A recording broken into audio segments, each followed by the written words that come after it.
క్రీస్తునాథ్ దైవ మర్మములు జనవరి 24. నా దేవా, నీ చిత్తము నెరవేర్చుట నాకు సంతోషము.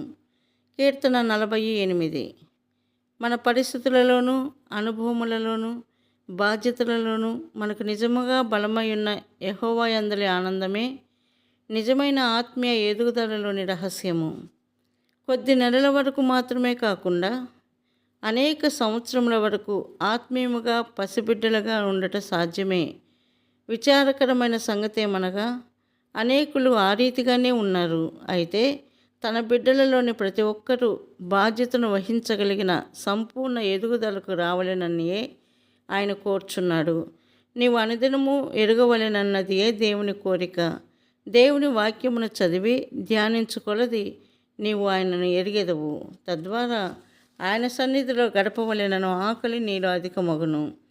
ఆయనతో సమయము గడుపుట వలననే ఆయనను గూర్చిన జ్ఞానమందు ఎదిగెదవు. మనము దేవుని యందు ఆనందించుటకు మొదలుపెట్టినప్పుడు ఆయన చిత్తము చేయుటలో కూడా నిజముగా ఆనందించుట ప్రారంభమగును.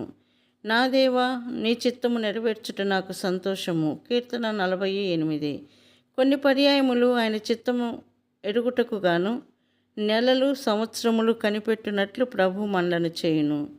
ఆ రీతిగా కనిపెట్టినప్పుడు మనము అనేక విలువైన పాఠములను నేర్చుకుందుము. ఆయన నామము యొక్క అధికారమును ఉపయోగించుటకు నేర్చుకుందుము. దేవుని వాక్యములని మరుగైన మర్మములను నేర్చుకుందుము. దీని నుండి ఆయన నామము నిమిత్తము అవమానమును శ్రమను సహించుచు కొనసాగగలము. ఈ అనుభవములన్నిటి గుండా వెళ్ళుట ద్వారా మనం ఆత్మీయముగా ఎదిగిన స్థితిలోనికి వచ్చేదము. అనగా దేవుడు మనకై కలిగి ఉన్న ఆత్మీయ బాధ్యతను భరించుటకై సిద్ధపరచబడుదుము.